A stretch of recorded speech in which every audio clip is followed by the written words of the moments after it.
And then when she's like, okay, well, let me just take care of her. And you're like, Right. What? I can't move. I can't talk. I can't do anything. And she's about to murder me because Randy got the business. However, And I know she ain't playing, right? Yeah. Like, She's I saw her in nuts. action. Hey, besties. Hey. Welcome back for a new episode of the Hello Bestie podcast. I'm Maggie. I'm Tashima. All right. Today we're discussing The Boyfriend by Freida McFadden.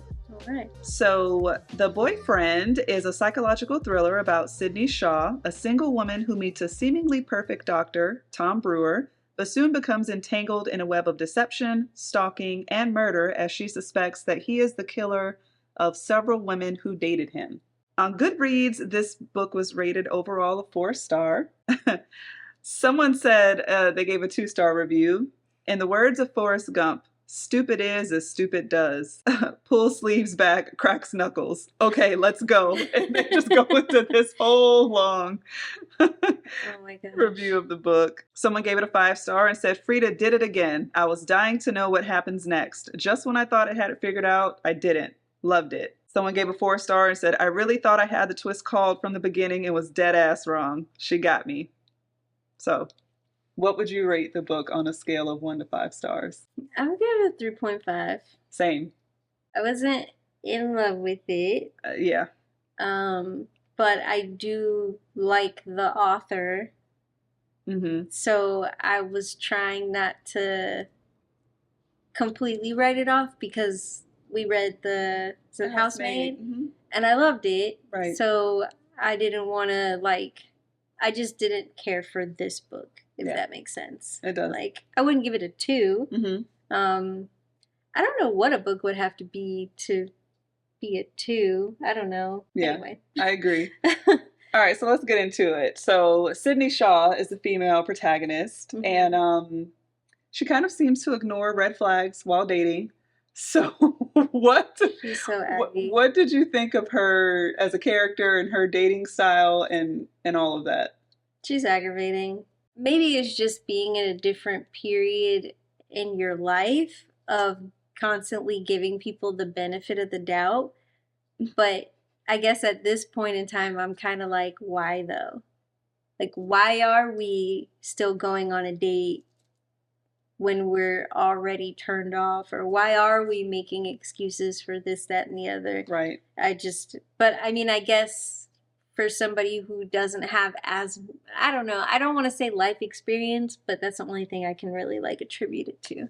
I see what you're saying. So I think she was in her 30s, if I'm not mistaken, late 20s or early 30s. I think 30s, if I'm not. So I think 30s. I feel like it was intended for, I want to be married. Mm-hmm. I've been single for too long. I really want to find my person. Let me go out on a bunch of dates. I understand that eagerness. Right. And to me, it just felt, this is something that someone in their mid-20s does, or someone in their early 20s does, but I've also been in a really long-term relationship too. I remember wanting that for myself.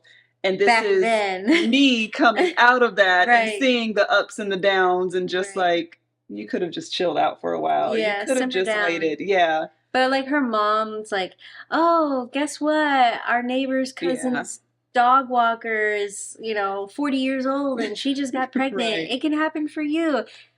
I guess everybody's relationship with their parents is different, but I could totally see myself being I don't want to hear that. Right. So if you could not call me with that, that'd be great. Mm-hmm.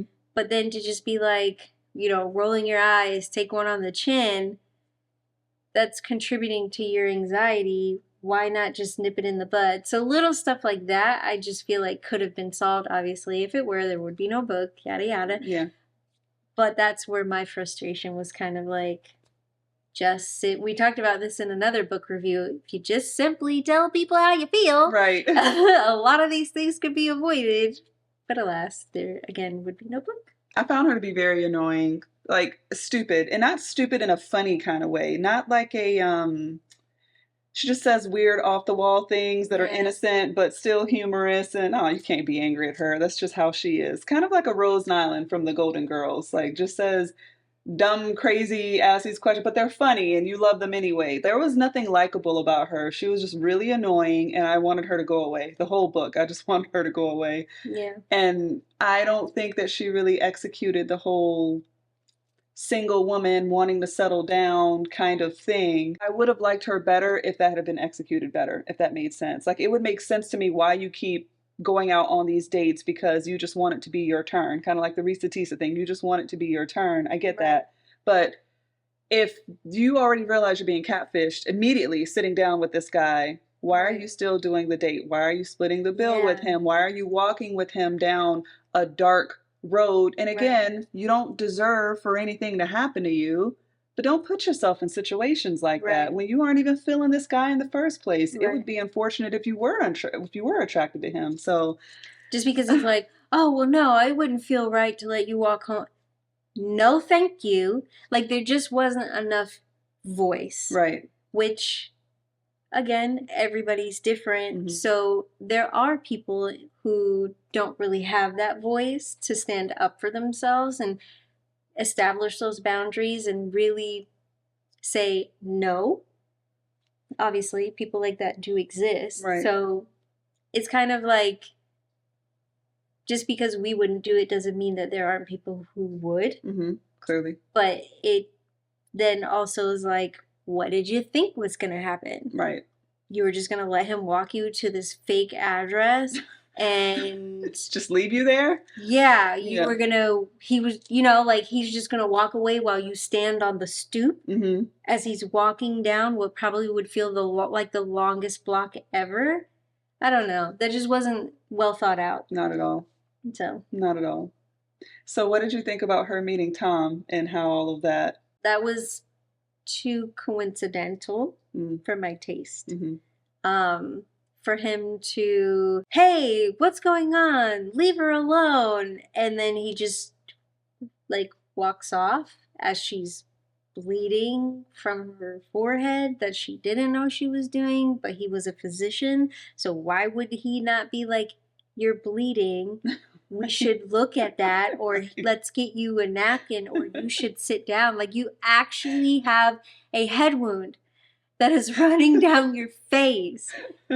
And he just traipsed off into the night. Yes. Like, cue fog machine. Like, you know what I mean? Like that. What? No, that's craziness. Okay, so you're right. She was bleeding on their first encounter together. Yes. On their second encounter, he witnesses her having like a hella nosebleed when she's on a date with someone else. What did you think about that? I just, again, it just made me wonder what is going on.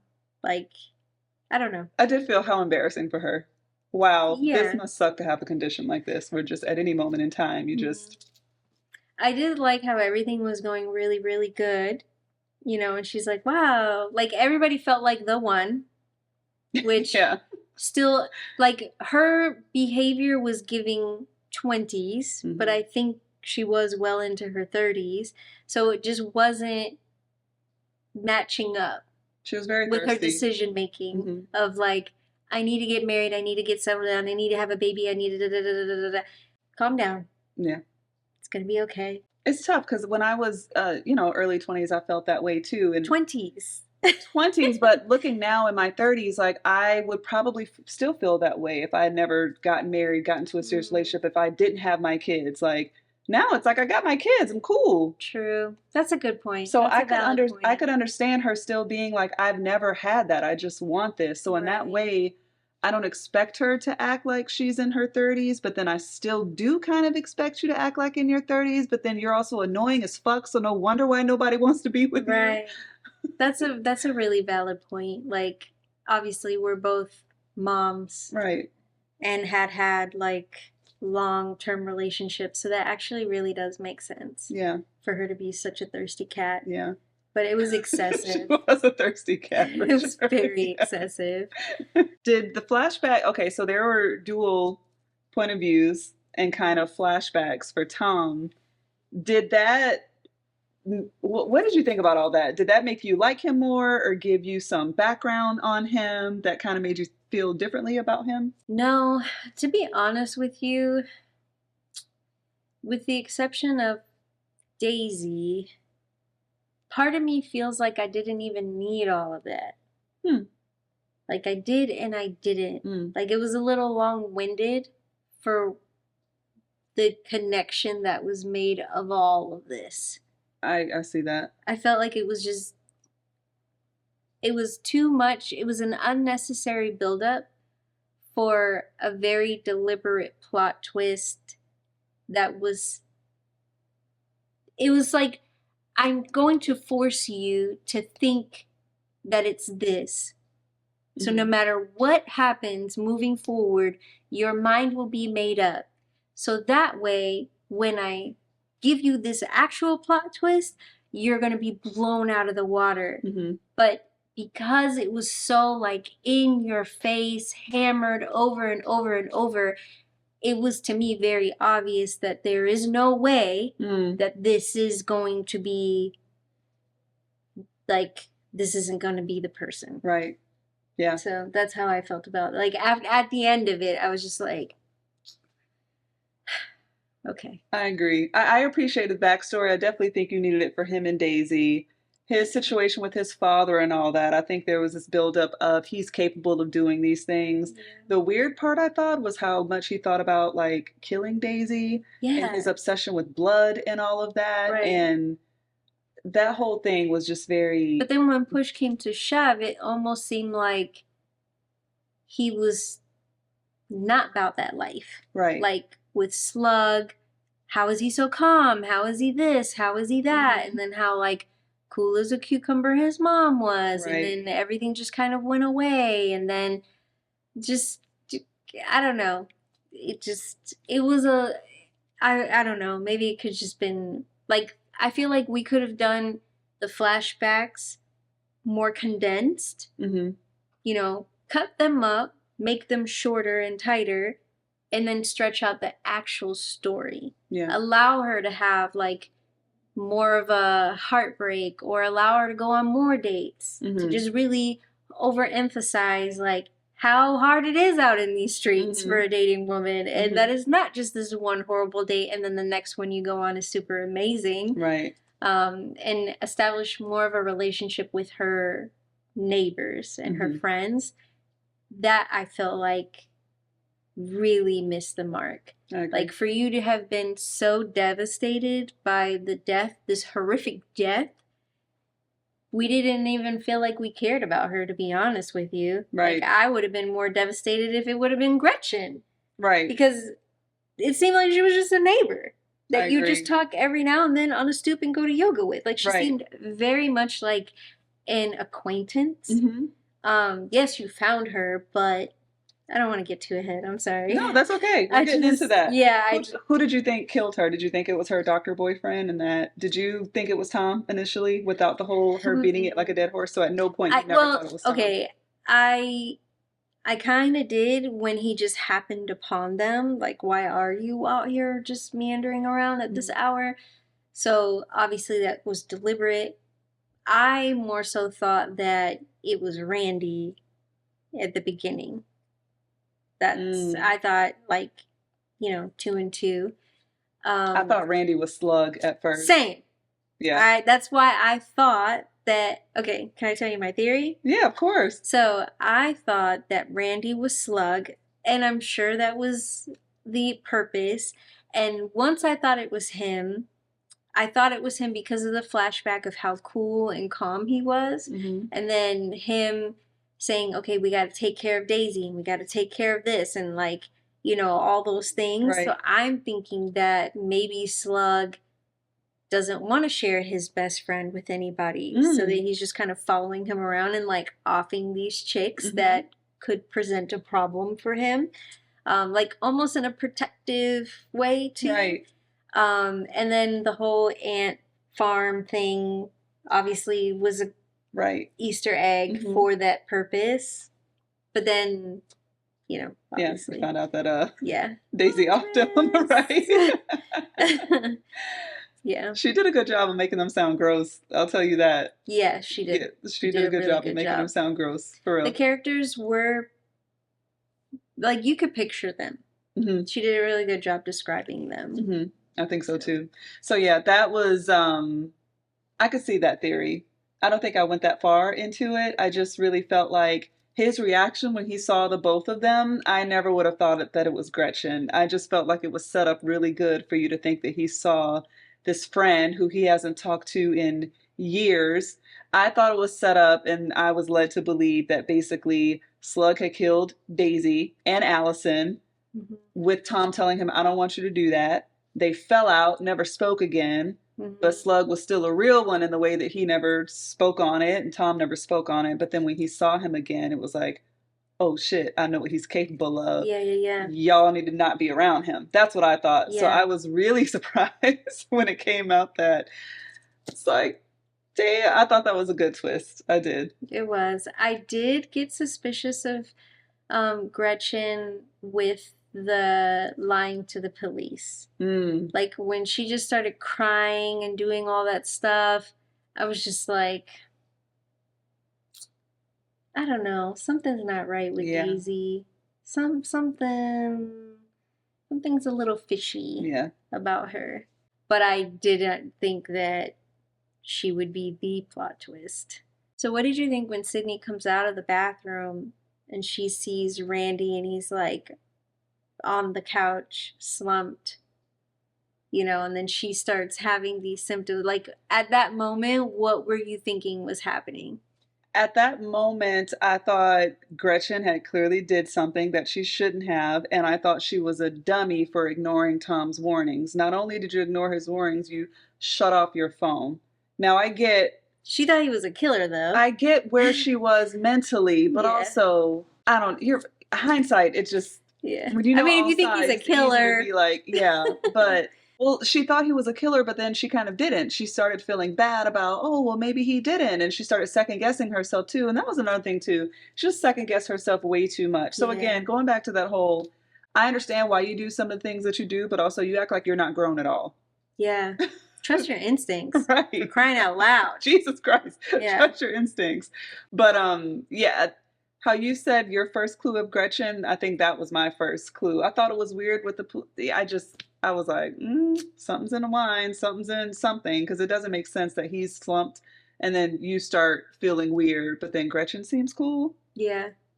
I honestly was torn between Randy being the killer and the real Kevin. Because he was turning into a hardcore stalker. Yes. He's like, well, I can't see you and I was like, what? Right. You've been watching me? Like, he was crazy. That was super duper crazy. Yeah. So when the twist came out and Sydney's just basically like on the floor, half unconscious. Yeah. Okay, were you surprised when Gretchen killed Randy? Yeah. Yeah. I was like, because she just flipped like a switch. Mm-hmm. She was like, oh, that's no problem. Right. Quite. And he was just like, what? Right. And she's so unbothered. Yes. We ain't got to worry about that no more. We're good. Yeah, they're just having this conversation about I laughed clotting during that part. And I was just like, I can't. At that moment, I felt like I was on the floor. I did too, but I was laughing because I thought that part was written very well. I just can so much see Sydney just coming in and out, hearing bits and pieces of this, days, but you know what they're talking about, and it's just like, come on, man, we can't just be killing people to kill people. Well, only if they deserve it. And run away with me. We'll save her. And she's just down there like, please don't kill me. Whatever y'all gonna do, please just. I don't know. I chuckled when I heard that back and forth because it just seemed very like, wow, okay. It was funny because you just like, okay, so I guess I'm not here, but I'm also really glad that they're not paying me any attention because right. I'm not trying to be the topic of discussion. And then when she's like, okay, well, let me just take care of her. And you're like, what? I can't move. I can't talk. I can't do anything. And she's about to murk me because Randy got the business. However, and I know she ain't playing. Right? Yeah. She's I saw her nuts. in action. What did you think about the whole run away with me? I just felt like it was giving very Gone Girl and giving very unhealthy relationship. And y'all probably should just be together because it was clear that he wanted to be with her too. He was doing his own thing, trying not to be crazy and trying not to. And when she's like, you can be who you are with me. I know you better than anybody else. I know your obsession with blood. I know how much you love. And they felt like they were meant for each other and y'all probably should just run off and go and do your thing. But what got me was, what was it, a week after they had ran away? Yeah. He sent her, what was it, Kevin's lock of hair? I mean, I was like, okay. I don't know. Like, sure. Like, that ending was giving me, like, Dexter vibes. Like, we just go around killing people who deserve it now, and now we're just like Bonnie and Clyde, and we're just gonna like do that. I don't know. It just felt like. I felt like that about how I felt about, gosh, what was the book that we read and discussed recently? Kill for Me, Kill for You. Yeah, Kill for Me, Kill for You. Yeah. It felt like that. What he did for her at the end felt like what Tom did for Cindy. Very much so. Yeah. I was, and then, you know, I was happy that, you know, her and her ex started kind of getting back together and all that. I thought was cool. Mm-hmm. I mean, at least you're with somebody you can trust. However, I was kind of like, I mean, is he really going to change? Because now we're just going back to tried and true, I guess. Well, that annoyed me too because she always said he was never a bad boyfriend. Right. He was a great boyfriend and a good guy, and she would have wanted to have kids with him. He just worked a lot. Right. But honestly, and that's again when I found her to be very annoying because it's like you had what you wanted. It just wasn't in this perfect package that you wanted it in. Right. And now you out here dating, you getting catfished and psychos when you had a good guy. He just worked a lot. Yeah. And it's a lot worse stuff he can be doing with his time than working. Yeah. I think it's crazy, though, how long her and Gretchen were friends to then. Yeah, that was crazy. It's like, damn, you think you know somebody. Yeah. That was wild. It's not like they just met a couple days before all of that. Mm-hmm. Like, y'all supposedly been cool. Mm-hmm.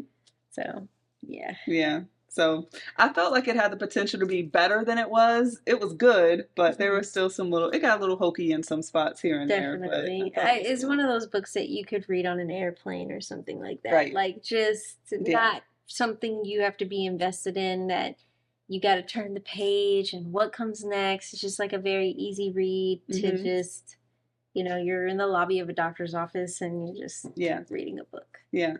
She has a lot of work though, so it feels like she probably just has all these stories that she wants to get out, and she releases a lot of books multiple times a year. So I've read quite a few of them. I like a lot of them, but some of them are better than, you know, I feel like The Housemaid was probably crown jewel, and then she's got some other decent ones in there. So, you know, this was no Housemaid, but it was interesting. Yeah. Yeah, I don't feel like I wasted my time, but it's nothing I'll read again. Same. Yeah. Yeah, agreed. Yeah. All right, besties. Bye. Bye.